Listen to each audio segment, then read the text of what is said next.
Sebelum lanjut ke cerita, bagi teman-teman yang belum subscribe, silakan subscribe sekarang juga dan aktifkan lonceng notifikasi agar teman-teman tidak ketinggalan cerita terbaru dari kami. Dan tidak usah lama-lama, langsung saja kita masuk ke ceritanya. Selamat mendengarkan. Arni adalah wanita yang berparas cantik dan selalu ramah kepada siapapun. Dia merupakan kembang desa karena memang dia sangat cantik. Bahkan wanita lain yang ada di desanya itu kebanyakan menaruh iri dengan paras cantik yang dimiliki oleh Arni. Arni memiliki dua adik yang keduanya berjenis kelamin perempuan. Adik yang pertama masih duduk di bangku SMP kelas 2, sedangkan adik yang kedua masih duduk di bangku SD kelas 5. Arni masih berkuliah di salah satu universitas yang ada di kotanya. Dia juga selalu disukai oleh banyak pria-pria yang ada di kampusnya karena tertarik dengan kecantikan Arni. Banyak pria yang ada di kampus selalu mendekati Arni dan saling bersaing untuk mendapatkan dia. Padahal Arni bersikap cuek dengan pria-pria yang mencoba mendekati Arni. Suatu ketika, pada saat jam istirahat dan sedang berada di kantin kampus, Arni dengan sahabatnya yaitu Adele, mereka duduk di kantin sembari makan bakso yang sudah dipesannya. Itu lihat di bangku sana ada dua cowok yang memandangi kamu terus dari jauh sejak tadi.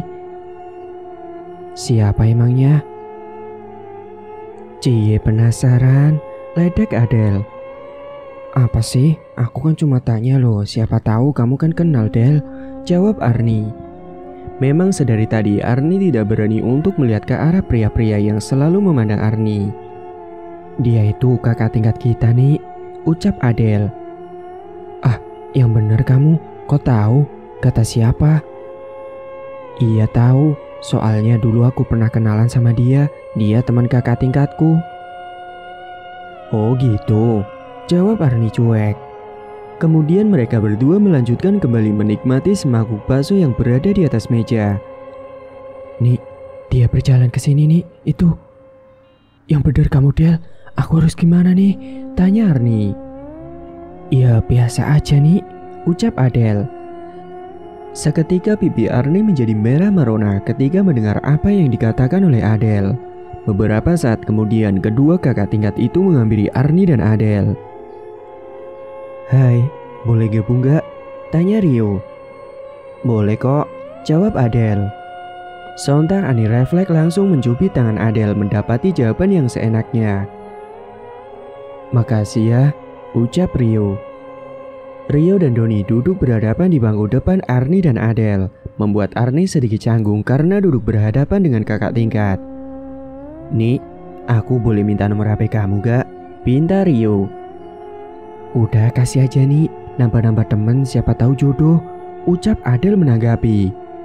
Lagi-lagi Arni mencubit tangan Adele karena selalu ceplas-ceplos dalam berucap. Gimana nih, boleh gak? Tanya Rio. Iya boleh kak. Ini kak nomornya, ucap Ani sembari memberikan nomor HP kepada Rio. Makasih ya Ni. Arni terpaksa memberikan nomor HP-nya kepada Rio karena merasa tidak enak. Oh iya Ni, kamu gak usah panggil aku kak, panggil Rio aja biar enak. Iya kak, iya Rio. Ya sudah kalau begitu, aku sama Doni pamit dulu ya. Kalian lanjut makan lagi saja, ucap Rio sembari beranjak berdiri. Singkat cerita, ketika Arni dan Adele sedang berjalan berdua di koridor kampus, semua laki-laki memandang Arni penuh dengan kagum. Sampai ada yang tidak berkedip melihat Arni. Namun bukannya senang, tapi Arni malah merasa risih karena merasa seperti diawasi oleh banyak orang. Beberapa saat kemudian, Arni dan Adele pun akhirnya sampai di dalam kelasnya. Aku kalau jalan sama kamu berasa jadi artis dadakan tau nih. Kenapa gitu Del? Lah setiap jalan sama kamu semua mata lelaki menatap ke arah kita saat kita sedang jalan, jawab Adele. Sudahlah biasa saja Del, aku juga malah risih kalau dilihati banyak orang seperti itu Del. Tiba-tiba dosen masuk ke dalam ruangan sehingga obrolan mereka berdua pun terhenti. Sore harinya, Arni dan Adele pulang bersama naik motor berboncengan. Mereka naik motornya Adele, karena motor milik Arni masih berada di bengkel. Kebetulan rumah Adel dan Arni searah, jadi gampang untuk pulang bersama. Adel tinggal di desa lain yang berdekatan dengan desa Arni. Terlihat langit sudah berubah menjadi warna jingga menyala, menandakan hari sudah mulai petang. Adel pun mempercepat laju motornya, berharap cepat sampai di rumah. Mereka pulang petang karena ada jam tambahan di kelas, jadi mereka harus pulang petang. Di perjalanan mereka terkadang saling berbicara satu sama lain. Perjalanan dari kampus menuju ke rumah Arni itu sekitar 30 menitan. Beberapa menit kemudian, akhirnya mereka berdua pun sampai di rumah Arni. "Makasih ya Del, mau mampir dulu atau gimana?" tanya Arni. "Gak usah lah, sudah mau maghrib kok bentar lagi, aku langsung pulang aja ya." "Ya sudah, hati-hati ya Del." "Iya nih." Setelah Adel beranjak pulang, Arni pun masuk ke dalam rumah. "Assalamualaikum." "Waalaikumsalam," jawab adik yang pertama. "Ibu mana Cik?" tanya Arni. "Ibu belum pulang Kak." "Kalau bapak?" "Bapak juga belum pulang." Kedua orang tua Arni memang selalu sibuk dengan pekerjaannya masing-masing. Ibu dan bapak Arni bekerja di sebuah pabrik pembuatan tekstil. Keduanya sudah bekerja sejak lama pada saat masih muda dulu sebelum menikah. Di tempat kerjanya itulah kedua orang tuanya Arni bertemu dan akhirnya cinta di lokasi. Hingga pada akhirnya mereka menjalin hubungan dan sampai menikah. Mereka sampai sekarang masih bekerja di pabrik itu karena untuk memenuhi kebutuhan sehari-hari dan untuk biaya sekolah ketiga anaknya. Untungnya ketiga anaknya sudah besar-besar dan hidup mandiri. Dulu waktu Arni dan kedua adiknya masih kecil-kecil saat kedua orang tuanya bekerja, biasanya mereka dititipkan dengan budenya yang rumahnya berdampingan dengan rumah Arni. Namun sore itu kedua orang tuanya belum juga pulang, padahal biasanya kalau jam 5 sore sudah pulang kerja. Arni pun masuk ke dalam untuk bergegas mandi. Sedangkan kedua adiknya masih sibuk masing-masing. Jika adik pertama sedang sibuk nonton televisi, adik yang kedua, Rara, sedang mengerjakan PR-nya di dalam kamar. Sekitar pukul 7 malam, terdengar suara yang mengetuk pintu dan mengucap salam dari depan. Suara itu dikenali oleh Arni. "Assalamualaikum." "Waalaikumsalam. Bapak, Ibu, kok jam segini baru pulang?" "Iya, tadi lembur." Bapak dengan ibunya pun langsung masuk dan mandi, sedangkan Arni memasak untuk menyiapkan lauk makan malamnya. Arni memasak untuk makan malam seadanya dengan bahan yang ada di dapur. Malam itu Arni masak nasi goreng dicampur dengan telur serta sosis sebagai pelengkap. Beberapa saat kemudian mereka semua pun makan malam bersama. "Tumben banget Bapak Ibu hari ini lembur, kenapa?" tanya Arni. "Iya, soalnya belum capai target tadi dan diburu-buru," terang bapaknya. "Oh gitu. Motor kamu sudah diambil belum nih?" "Belum Bu, belum sempat. Soalnya tadi juga aku pulang sore ada jam tambahan. Bengkelnya sudah tutup, jadi besok saja aku ambil motornya. Besok kan hari libur." Mereka menyantap makan malamnya bersama sembari saling bercerita. "Kamu tadi ngapain Rara?" tanya ibu. "Mengerjakan PR Bu." "Pinter kalau gitu." Setelah selesai makan malam, semuanya beranjak ke ruang tengah untuk nonton televisi bersama. Sedangkan Arni memilih masuk ke dalam kamar menatap layar ponselnya. Tiba-tiba ada notifikasi masuk, ternyata ada pesan dari Rio. Arni pun membalas pesan dari Rio, namun dia membalasnya dengan cuek. Meskipun Rio terlihat perhatian sekali dengan Arni. Terdengar ponselnya bergetar dan ternyata Rio menelpon Arni. Arni pun tidak mau untuk mengangkat telepon dari Rio. Singkat cerita, keesokan harinya Arni pergi berjalan kaki menuju bengkel untuk mengambil motor. Di perjalanan Arni mendapat banyak segerombolan laki-laki yang sedang nongkrong. Arni berjalan dengan menundukkan kepalanya karena dia tahu pasti akan digoda oleh para laki-laki yang sedang nongkrong di pos ronda. "Arni, kamu mau kemana?" saut salah satunya. Namun Arni masih tetap tidak mau melihat dan tidak mau membalas pertanyaan dari laki-laki itu. "Kamu cantik banget sih Arni," goda yang lain. Arni pun langsung percepat langkahnya menghindari dari kerumunan laki-laki tetangganya itu. Beberapa saat kemudian Arni pun sampai juga di bengkel. "Pak, motor saya sudah selesai belum ya?" Tanya Arni. Oh sudah Neng, itu sudah bisa diambil. Sudah selesai dari kemarin itu Neng. Kemarin sore saya kesini sama teman saya, tapi tutup Pak. Memang saya tutupnya pukul 4 sore Neng. Oh gitu ya Pak, pantesan aja kemarin udah tutup. Ya sudah, ini uangnya Pak. Saya ambil motornya ya Pak. Iya Neng, makasih ya. Arni pun mengambil motornya itu yang sudah ditambalkan oleh pemilik bengkel.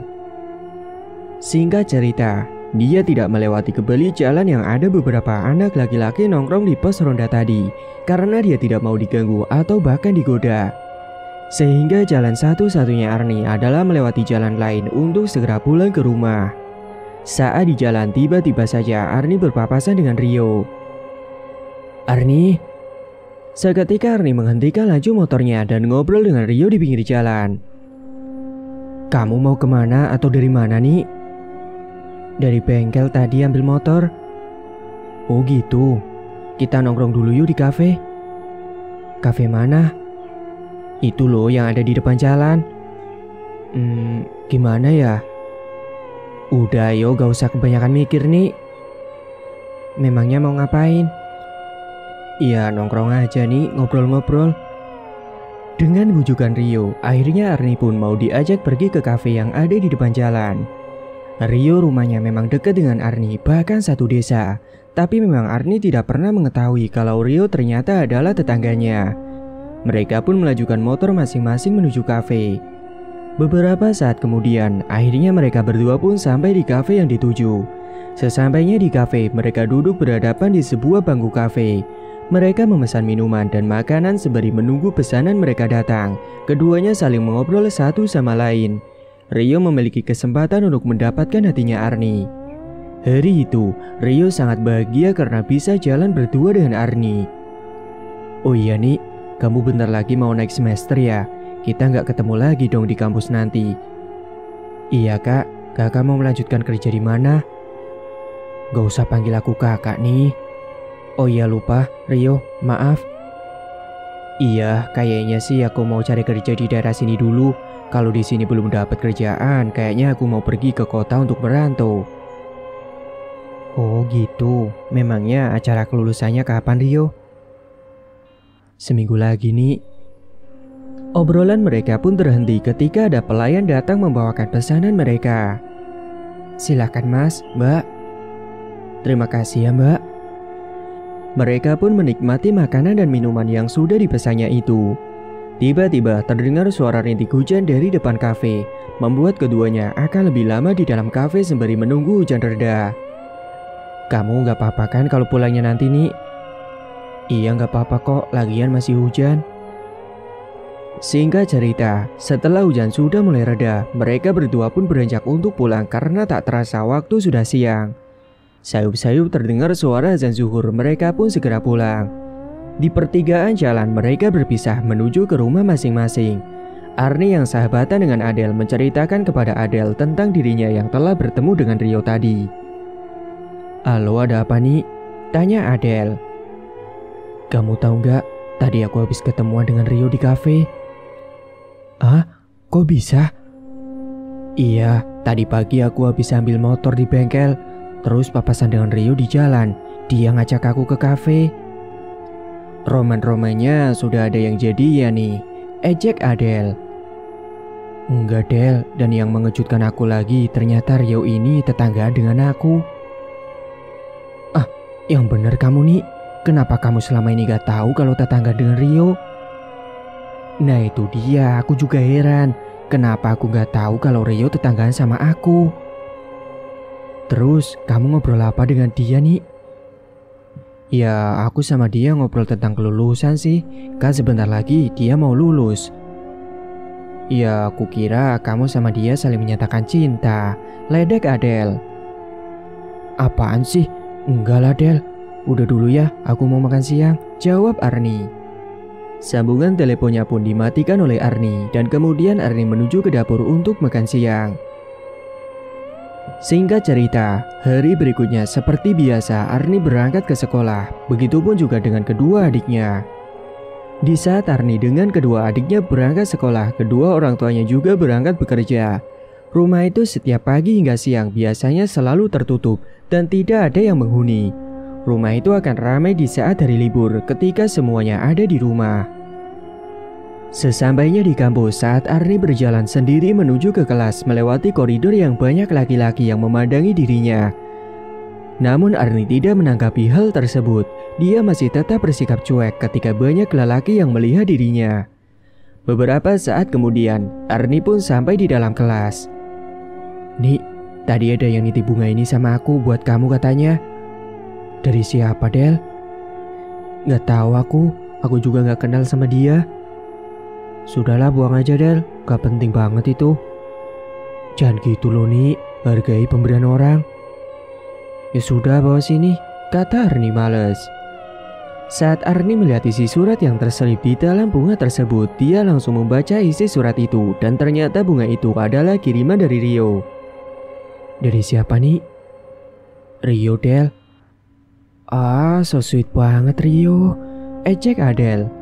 Beberapa saat kemudian jam mata kuliah akan segera dimulai. Arni pun menyimpan bunga pemberian dari Rio itu, lalu dimasukkan ke dalam tas. Singkat cerita, setahun kemudian akhirnya Arni dengan Adele pun sudah lulus dari kuliahnya. Sekarang Rio sudah bekerja di sebuah perusahaan yang ada di kotanya selama 1 tahun lebih. Sedangkan Arni, dia masih mencari pekerjaan ke sana kemari dengan bekal ijazah S1-nya. Dia melamar dari tempat satu tempat ke tempat yang lain. Dia mencari pekerjaan yang ada di kotanya terlebih dahulu, berharap dia segera mendapatkan pekerjaan dengan membawa surat lamaran menuju ke satu kantor ke kantor yang lain. Namun masih tetap sama, Arni belum juga mendapat panggilan dari berbagai kantor yang sudah dilamarnya. Dia pun tidak menyerah, masih tetap mencari pekerjaan di tempat lain. Sampai akhirnya Arni rasanya hampir menyerah karena tak kunjung juga mendapatkan pekerjaan. Suatu malam saat makan malam bersama dengan kedua orang tuanya dan kedua adiknya, Arni ditanyai oleh bapak dan ibunya. "Gimana nih, apakah kamu sudah mendapatkan pekerjaan?" tanya bapak. "Belum pak, udah aku kirim lamaran dari satu kantor ke kantor yang lain, tapi tetap saja aku belum mendapat panggilan." "Ya sudah, kamu sabar dan terus berdoa serta berusaha saja nih. Ibu yakin kamu pasti segera mendapat kerja kok," timpal ibunya. "Iya bu, tapi kan aku maunya langsung dapat pekerjaan biar bisa bantu bapak ibu." "Gak usah pikirin itu nih," ucap ibunya. "Atau kamu kerja di pabriknya bapak itu saja.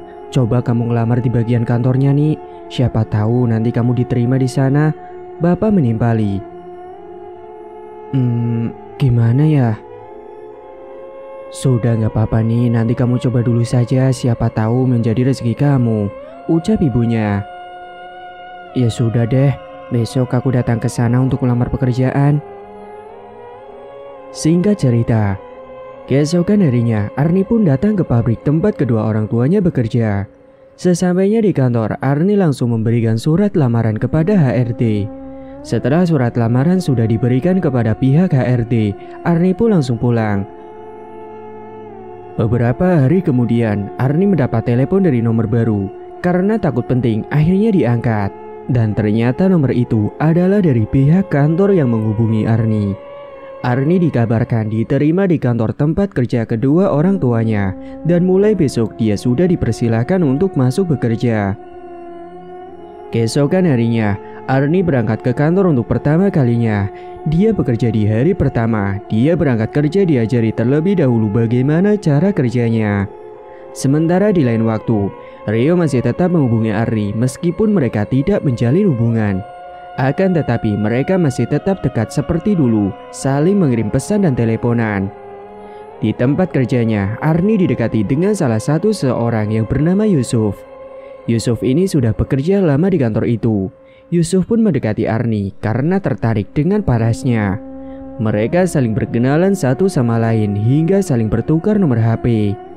Dan entah kenapa, ketika menatap Yusuf, jantung Arni terasa sangat berdebar-debar ketika berhadapan langsung dengan Yusuf. Di lain waktu, pada saat libur kerja, Yusuf mengajak Arni untuk ketemuan di sebuah kafe. Arni pun menyanggupi untuk bertemu di sebuah kafe yang ada di dekat pabrik tempat mereka bekerja. Nik, aku mau menyatakan sesuatu sama kamu, ucap Yusuf. Menyatakan apa ya, Suf? Sepertinya serius banget. Sejak awal aku ketemu sama kamu, aku sudah memiliki rasa sama kamu, Nik. Aku jatuh cinta sama kamu, ucap Yusuf. Ya, terus? Tanya Arni. Ya, aku sudah nyaman sama kamu. Apa kamu mau jadi pacar aku? Gimana ya? Sebenarnya sih aku juga sudah tertarik dengan kamu, Suf, ucap Arni malu-malu. Jadi, gimana jawaban kamu? Iya, aku mau jadi pacar kamu, Suf. Akhirnya mereka berdua resmi menjalin hubungan. Dan Arni tidak memikirkan perasaan dari Rio yang selama ini setia menunggu dan sabar dengan Arni. Namun ternyata Arni malah lebih memilih Yusuf. Hingga suatu ketika, Rio yang sedang menatap layar ponsel membuka sosial medianya. Dia terkejut melihat ada foto Arni dengan laki-laki lain. Saat itu juga hati Rio begitu teriris ketika melihat Arni sudah menjalin hubungan dengan lelaki lain. Dan semenjak saat itu, Rio tidak lagi menghubungi Arni. Singkat cerita, saat pulang kerja, Rio mengendarai sepeda motornya. Dia berpapasan dengan Arni yang berboncengan dengan Yusuf. Arni dan Yusuf berjalan menuju ke sebuah taman. Rio mengikuti dari belakang. Awas kamu, Yani. Kamu sudah membuat aku terluka. Tidak akan aku biarkan kamu hidup bahagia, gumam Rio. Lalu Rio pergi meninggalkan Arni dan Yusuf yang sedang duduk di bangku taman. Singkat cerita, Rio selalu memikirkan Arni, apalagi dia mendapat kabar kalau sebentar lagi Arni dan Yusuf akan bertunangan. Hatinya benar-benar sakit hati dan tidak terima jika Arni berada di genggaman tangan laki-laki lain. Hingga suatu malam Rio menatap layar ponselnya mencari informasi tentang dukun santet. Rio sudah dibutakan hatinya yang berubah menjadi rasa dendam kepada Arni. Sampai akhirnya Rio berniat untuk menyantet Arni. Saat dia sedang mencari informasi di sosial medianya, dia pun akhirnya menemukan tempat dukun santet yang terkenal ampuh. Keesokan harinya, Rio pun pergi ke tempat dukun santet itu. Dia menuju ke tempat dukun santet tersebut dengan menggunakan bus. Perjalanan yang harus ditempuh pun sekitar 3 jam perjalanan. Dari rumah pun Rio sudah menyiapkan fotonya Arni. Hingga akhirnya beberapa jam kemudian, dia sampai juga di tempat dukun santet tersebut. Akan tetapi, dia harus naik ojek terlebih dahulu untuk masuk ke pedalaman desa.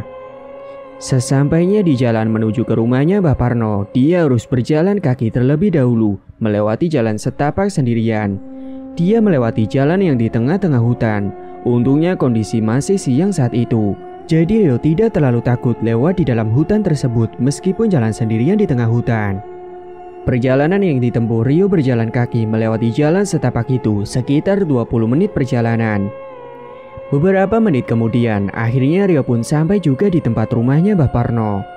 Terlihat rumah yang berdiri sendirian di dalam hutan tersebut. Rumah itu terbuat dari bambu dan ukurannya hanya sedang-sedang saja. Permisi, ucap Rio. Di depan rumahnya terlihat sepi seperti tidak ada orang yang ada di dalam rumah. Permisi, permisi. Hingga beberapa saat kemudian, pintu rumah tersebut pun dibukakan dari dalam. Dan terlihatlah seorang lelaki parubaya keluar dari dalam rumah itu. Silakan masuk. Rio pun langsung masuk ke dalam rumahnya Mbah Parno dan duduk di sebuah kursi yang terbuat dari bambu. Tiba-tiba ada seorang wanita yang datang menghampiri Rio dengan membawakan minuman serta jajanan. Sepertinya wanita tersebut tahu dengan maksud kedatangan Rio. Silakan diminum, ucap wanita itu. Wanita itu terlihat seusia dengan Mbah Parno, dan ternyata dia adalah istrinya dari Mbah Parno. Iya Nek, nanti pasti akan saya minum kok. Lalu wanita parubaya tersebut pun pergi masuk kembali ke dalam. Ada maksud apa kedatangan kamu kemari? Saya ingin wanita yang membuat saya sakit hati dan kecewa itu menderita dan mati, Mbah. Seketika Mbah Parno hanya tertawa mendengar penjelasan dari Rio. Beliau seperti meledek Rio. Kamu yakin? Apa kamu akan bertanggung jawab dengan resiko nantinya? Yakin, Mbah. Saya mau dia menderita. Apa kamu sudah tahu syaratnya? Tahu mbah, foto target kan mbah? Iya, tapi kamu juga harus membayar mahar untuk melakukan ritualnya. Berapa mbah mahar yang harus saya bayar? 20 juta. Tenang mbah, saya sudah siapkan dari rumah. Lalu Rio pun mengambil uang yang ada di dalam tas yang dibawanya dari rumah. Ini mbah uangnya. Nanti malam kita akan melakukan ritualnya. Kamu istirahat saja di dalam kamar itu, ucap Mbah Parno sembari menunjuk salah satu kamar. Memang di dalam rumahnya Mbah Parno tersebut sudah disediakan kamar khusus untuk para tamu yang datang ke rumah. Sedangkan Mbah Parno siang itu pergi ke pasar untuk membeli sesajen perlengkapan ritual nanti malam. Mbah Parno membeli kembang 7 rupa, kemenyan, juada pasar jajan tradisional, pisang hijau, kelapa muda, dan lain sebagainya. Sore harinya, Mbah Parno menyiapkan sesajen tersebut di dalam ruangan khusus tempat ritual. Semua sesajen ditata rapi di atas meja dan juga kemenyan yang diletakkan di dalam tempat yang terbuat dari tanah. Singkat cerita, malam harinya Rio dengan Mbah Parno masuk ke dalam ruangan untuk melakukan ritual. Di dalam ruangan tersebut terdapat jenglot, boneka pocongan, dan juga keris-keris yang terpajang di dinding. Seketika saat Rio masuk ke dalam ruangan tersebut, dia merinding. Sebenarnya takut, tapi ketika dia mengingat Arni yang telah menyakiti dirinya, rasa dendam itu pun membara. Mana fotonya? Kemudian Rio pun memberikan foto Arni yang sudah disiapkan sebelumnya. Ini mbah. Lalu Mbah Parno membakar kemenyan terlebih dahulu. Kemudian Mbah Parno mengambil boneka pocongan yang kemudian boneka itu diikatkan dengan foto target serta ditusuk-tusuk dengan menggunakan jarum yang tajam pada bagian kepala dan perut boneka pocongan itu. Mbah Parno terus merapalkan mantranya dengan mulut yang berkomat kamit. Boneka pocongan yang diikat dengan foto target diasapkan di atas kemenyan dan terus dibacakan mantra khusus sembari ditusuk-tusuk dengan jarum. Seketika ada hembusan angin kencang masuk ke dalam ruangan tersebut, membuat Rio yang ada di dalam ruangan tersebut merinding ketakutan.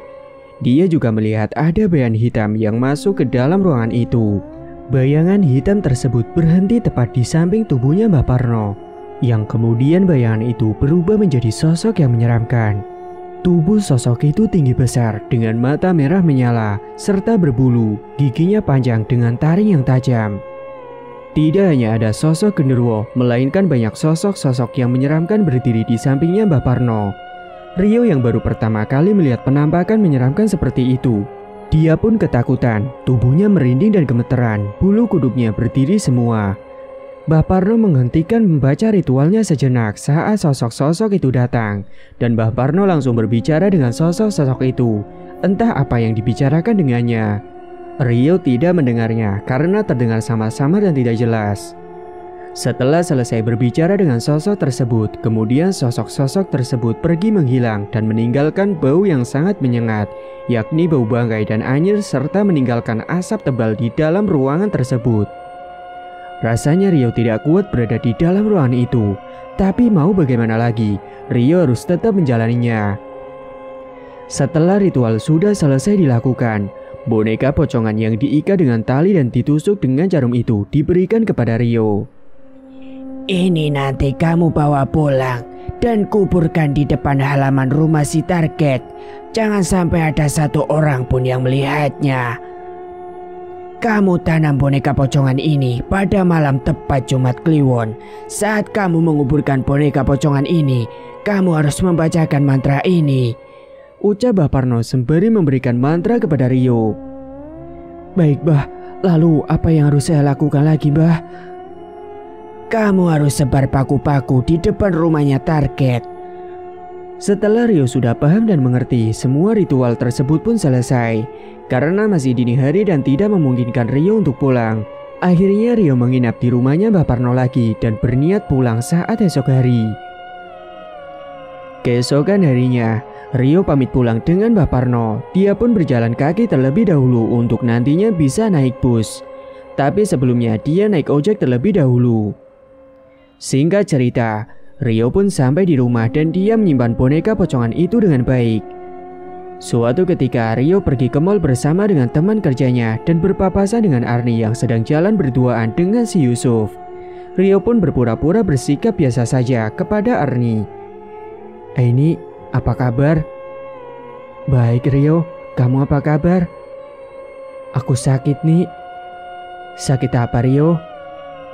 Sakit hati. Enggak nih, cuma bercanda, ucap Rio sembari ketawa cengah-cengis. Ya sudah, kalau gitu aku duluan ya nih sama temen aku, ucap Rio kemudian. Kemudian Rio pun pergi, dan sebelum pergi dia memberikan senyuman kepada Arti, yang mana senyuman itu mengandung penuh arti. Dia siapa nih? Tanya Yusuf. Oh, dia dulu kakak tingkat aku waktu kuliah, Suf. Tapi dia gak pernah pacaran sama kamu kan? Iya gak pernah, tapi dulu aku sempat nolak dia. Sudahlah gak usah dibahas lagi, ucap Arni. Mereka berdua pun melanjutkan perjalanan menuju ke tujuan yang sudah dituju. Hari dimana tiba waktunya malam Jumat Kliwon. Rio pun sudah bersiap-siap untuk datang ke rumahnya Arni nanti malam. Rio sudah menyiapkan semua yang diberikan oleh Mbak Parno. Malam hari sekitar pukul 12 malam, Rio langsung beranjak pergi ke rumahnya Arni. Dengan berjalan kaki, dia berjalan tergopoh-gopoh menuju ke rumah Arni. Keadaan rumahnya Arni terlihat sudah sepi dan lampu di dalam rumahnya terlihat sudah dipadamkan. Dengan perlahan-lahan, dia berjalan ke halaman rumahnya Arni sembari melihat ke arah sekeliling karena takut ada yang melihat keberadaan dirinya. Saat sudah di halaman rumahnya Arni, Rio langsung segera menggali tanah halaman rumah Arni. Tanah tersebut Rio gali dengan menggunakan cangkul yang sudah dibawanya dari rumah. Dengan tergesa-gesa, dia pun menggali tanah dan melihat sekitar. Setelah tanahnya sudah digali dan sudah terlihat dalam, boneka pocongan yang dibawa Rio dari rumah kemudian dimasukkan ke dalam tanah yang sudah digali tersebut. Saat memasukkan boneka pocongan itu ke dalam tanah, ia sembari membacakan mantra yang sudah diberikan oleh Mbah Parno waktu itu. Setelah sudah selesai dimasukkan ke dalam tanah, lalu dia meratakan kembali galian itu, supaya tidak ada yang curiga. Hingga sebelum beranjak pergi dari halaman rumahnya Arni, Rio menyebarkan telur busuk dan juga paku-paku yang sudah diberikan oleh Mbah Parno di depan rumahnya Arni. Setelah selesai menyebarkan telur busuk dan juga paku di depan rumahnya Arni, dia pun beranjak pergi dari rumah itu sebelum ada orang yang melihatnya. Singkat cerita, beberapa jam setelah Rio meletakkan telur busuk dan juga paku-paku di depan rumah Arni, keluarganya Arni mendengar ada suara dentuman yang sangat keras sekali dari atas atap rumahnya. Sontak Arni beserta dengan keluarganya terperanjat dan terbangun ketika mendengar dentuman itu. Saat semua yang ada di dalam rumah tersadar, mereka mendengarkan sejenak kalau malam itu tidak hujan, tapi ada suara petir di atas langit. Kedua orang tua Arni dan juga Arni lantas keluar ke halaman untuk melihat apa yang sebenarnya terjadi. Waktu itu sekitar pukul 3 dini hari. Saat pintu rumah dibuka, mereka terkejut dan refleks langsung menutup hidung karena bau busuk yang menyengat ada di depan pintu. Kenapa berhenti, Pak? Itu lihat, Bu, ada banyak telur busuk dan juga paku. Astagfirullah, pertanda apa ini, Pak? Gak ada apa-apa, Bu. Kita berdoa saja, meminta perlindungan kepada Allah. Terus, itu telurnya mau kita apain, Pak? Kita bersihkan saja, Bu. Kita buang. Malam itu juga, mereka bertiga bekerja sama membersihkan telur busuk dan juga paku-paku yang bertebaran di depan rumah. Suasana malam itu entah kenapa anginnya kencang, berhembus ke arah rumahnya milik Arni. Sehingga tubuh Arni terasa sangat dingin sekali, bulu kuduknya merinding. Hingga setelah semua telur busuk serta paku-paku tersebut sudah selesai dibersihkan, dan Bapak rencananya besok akan membuang telur busuk dan paku-paku itu ke sungai. Semua telur busuk dan paku itu disimpan dan dimasukkan ke dalam kantong kresek. Tiba-tiba saat Arni akan kembali tidur di dalam kamarnya, dia mendengar ada suara orang yang mendengkur. Padahal Arni tidur sendirian di dalam kamar. Suara denguran itu sangat terdengar jelas di telinga. Dan saat Arni membuka matanya, betapa terkejutnya dia melihat ada sosok pocong yang berbaring di samping tempat tidurnya. Sosok pocong itu menatap tajam ke arah Arni. Dengan tatapan melotot dan bau busuk yang sangat menyengat, Arni ingin sekali rasanya berteriak sekencang-kencangnya. Namun mulutnya terasa seperti terkunci, tidak bisa berteriak. Bahkan tubuhnya juga terasa sangat kaku sekali. Karena tidak kuat melihat sosok itu yang berada tepat di hadapannya, dia pun akhirnya pingsan hingga pagi hari. Keesokan paginya, saat Arni tersadar, dia merasakan pusing pada bagian kepalanya. Dan ketika dia mencoba untuk bangun berjalan menuju ke depan kamar, pandangan Arni terlihat kabur dan kunang-kunang sehingga membuat dia jatuh pingsan. Ibunya yang saat itu sedang menyapu mendengar suara sesuatu yang jatuh. Kemudian langsung menghampiri dan ternyata Arni ditemukan jatuh pingsan di ambang pintu kamarnya. Arni, astagfirullah, Pak, Bapak, tolong Pak, teriak ibunya. Beberapa saat kemudian bapak pun datang dan menghampiri Arni. Arni kenapa Bu? Gak tahu Pak, tiba-tiba dia jatuh pingsan. Ya sudah, kita angkat ke atas kasur Bu. Arni pun diangkat oleh bapaknya ke atas kasurnya. Ibunya yang panik langsung mengolesi minyak kayu putih pada hidung Arni supaya agar dia sadar. Hingga sekitar 20 menit, akhirnya Arni pun sadar. Keadaan Arni masih terlihat linglung, wajahnya pucat pasi dan tubuhnya terasa lemas. Kamu kenapa nih? Kasih air putih dulu saja Bu, ucap bapak. Dengan segera, ibunya pun mengambilkan air putih ke dapur. Ini minum dulu nih. Arni pun meneguk air putih itu dengan perlahan-lahan. Setelah sudah sedikit pendingan, Arni pun menceritakan semua yang dialaminya kepada kedua orang tuanya. Singkat cerita, saat Arni mau berangkat ke kantor, dia merasakan sakit sekali pada perutnya. Rasanya sangat sakit seperti diremas sangat kuat, sehingga dia pun tidak bisa berangkat bekerja karena sakit perut. Hari itu juga bukan hanya sakit perut yang dia rasakan, akan tetapi dia juga mengalami sakit pada kepalanya. Ibu Arni juga tidak berangkat bekerja karena harus mengantarkan Arni periksa ke rumah sakit.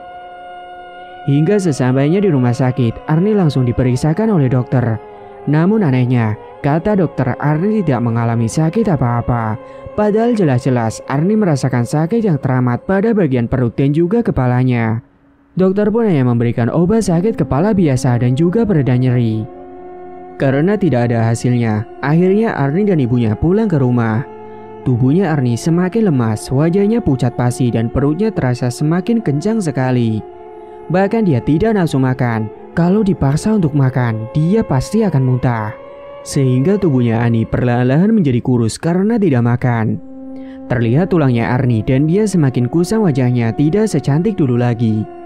Yusuf sebagai calon suaminya yang mengetahui akan hal itu senantiasa setia menunggu Arni. Hingga suatu ketika, Arni diberikan ramuan tradisional untuk mengurangi rasa sakit pada perutnya. Saat sudah diberikan ramuan tradisional itu, rasa sakit perut yang diderita oleh Arni sudah sedikit membaik. Dia tidak terlalu menahan rasa sakitnya lagi. Hingga suatu ketika, Arni sudah bisa berangkat kerja seperti biasanya lagi. Akan tetapi saat di kantor, Arni tiba-tiba merasakan sakit kembali pada kepala dan perut. Sampai akhirnya dia pingsan dan dibawa pulang oleh rekan kerja lainnya. Untungnya sekarang ibunya sudah pensiun, tidak kerja di pabrik itu lagi. Jadi kala itu di rumah sudah ada ibu yang menjaga Arni, sedangkan bapaknya masih tetap kerja di pabrik. Arni kenapa ini? Tanya ibu kepada rekan kerja Arni yang membawa pulang. Gak tahu Bu, tadi di kantor dia tiba-tiba pingsan Bu. Ya Allah, kenapa lagi kamu nak? Kemudian Arni pun dibawa masuk ke dalam kamar untuk istirahat.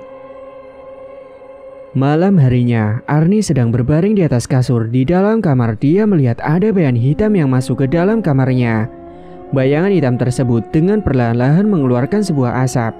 Dan lama-kelamaan sosok itu berubah menjadi sosok yang tinggi besar, dengan bulu lebat, dengan wajah yang sangat menyeramkan dan gigi taring yang panjang dan tajam. Sontak Arni terperanjat ketika melihat sosok itu berada di dalam kamarnya. Sosok itu menatap tajam ke arah Arni seperti siap untuk memangsa Arni. Dia menarik selimutnya dan menenggelamkan tubuhnya di dalam selimut. Sosok itu mengeluarkan bau yang sangat busuk dan juga bau kemenyan. Arni mencoba untuk membaca doa-doa yang dihafal agar sosok itu tidak mengganggu dia lagi. Dengan mata yang tertutup dan wajah yang ditutup dengan selimut, Arni membaca doa-doa. Hingga setelah dirasa bau bangkai itu sudah menghilang, dia perlahan-lahan membuka selimut dan mengintip dengan perlahan-lahan. Dan benar, ternyata sosok itu sudah pergi menghilang entah kemana. Arni pun merasa lega. Namun tiba-tiba kepala dan perutnya terasa sakit kembali hingga dia meronta-ronta kesakitan dan teriak-teriak. Tolong, sakit, ibu, teriak Arni meronta-ronta. Bapak ibunya yang berada di dalam kamar mendengar teriakan dari Arni langsung bergegas menghampiri Arni ke kamar. Ada apa nih? Kamu kenapa? Sakit bu, kepala sama perut aku sakit, ucap Arni. Aku juga takut bu. Takut kenapa nih? Tadi ada sosok menyeramkan yang masuk ke dalam rumah bu. Karena tak kuasa melihat sakit yang diderita oleh Arni, ibunya langsung membuatkan ramuan seperti kemarin lagi. Sedangkan Arni di kamar ditemani oleh bapaknya. Kamu yang sabar ya Nduk, ucap bapaknya. Sakit pak. Beberapa saat kemudian ibunya datang dengan membawakan ramuan yang sudah dibuatkan. Ramuan tersebut kemudian diteguk oleh Arni dengan perlahan-lahan. Beberapa jam setelah meminum ramuan itu, Arni sudah tidak merasakan sakit lagi seperti sebelumnya. Dan pada saat tengah malam, dia ingin pergi ke kamar mandi karena kebelet buang air kecil. Dia diantarkan bapaknya menuju ke kamar mandi. Sesampainya di kamar mandi, ternyata lampu di dalam kamar mandi padam. Akhirnya Arni mencari saklar lampunya terlebih dahulu. Namun entah kenapa tiba-tiba saja saat Arni sedang menyalakan saklar lampu, dia kesetrum, tubuhnya gemetar tersengat arus listrik. Sampai di bagian tangan Arni terlihat gosong. Karena panik dan takut Arni kenapa-napa, dia langsung dibawa ke rumah sakit untuk ditangani oleh dokter. Mereka pergi ke rumah sakit dengan menggunakan mobil. Hingga sesampainya di rumah sakit, Arni langsung ditangani oleh dokter. Dan untungnya Arni masih bisa diselamatkan karena dia belum terlalu parah terkena arus listriknya. Sehingga Arni harus dirawat inap selama beberapa hari di rumah sakit untuk pemulihan. Suatu ketika pada malam hari di dalam ruangan rumah sakit itu, Arni terjaga sendirian, dia tidak bisa tertidur. Sedangkan ibunya yang menjaga Arni sudah tertidur pulas.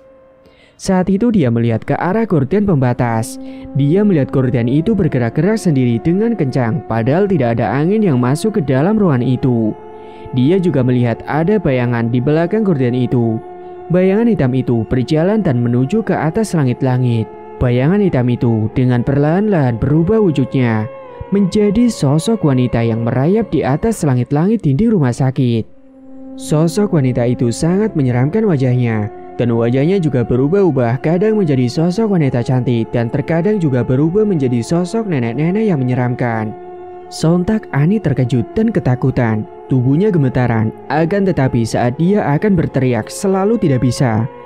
Mulutnya serasa terkunci dan tubuhnya terasa kaku tidak bisa digerakkan. Sosok itu mengeluarkan bau yang sangat busuk, wajahnya hancur penuh dengan darah dan matanya copot satu. Karena tak kuasa melihat sosok itu, akhirnya Arni pun pingsan. Arni pingsan sampai pagi, tidak ada yang membangunkan karena yang ibu tahu Arni sedang tertidur pulas. Hingga keesokan harinya, Bapak Arni pulang untuk mengecek saklar yang ada di depan kamar mandinya. Saat dicek, ternyata benar ada salah satu kabel yang sudah tidak berfungsi atau korslet. Untungnya tidak terjadi kebakaran di dalam rumahnya itu. Kemudian saklar tersebut langsung diganti oleh bapaknya Arni untuk menghindari kejadian yang tidak diinginkan lagi. Beberapa hari kemudian, Arni pun sudah diperbolehkan untuk pulang ke rumah. Kondisi Arni sudah sedikit membaik, tapi dia makin bertambah kurus dan bahkan wajahnya semakin pucat. Namun Arni selalu saja masih merasakan sakit pada bagian kepala dan juga perutnya. Sampai akhirnya Arni tidak pernah berangkat kerja selama beberapa hari. Ibunya selalu membuatkan ramuan untuk Arni agar dia tidak merasakan sakit lagi, meski efeknya hanya sebentar. Hingga suatu ketika, Arni pun mulai berangkat kerja kembali seperti biasa, karena sudah tidak merasakan pusing dan sakit pada perutnya. Hari itu semuanya lancar, Arni tidak merasakan sakit dan tidak pingsan sampai sore hari. Namun sore harinya sepulang kerja saat Arni sedang mandi, dia tiba-tiba merinding seperti ada hembusan angin masuk ke dalam kamar mandi, sehingga bulu kuduk Arni berdiri. Arni juga merasa di dalam kamar mandi seperti ada yang mengawasinya.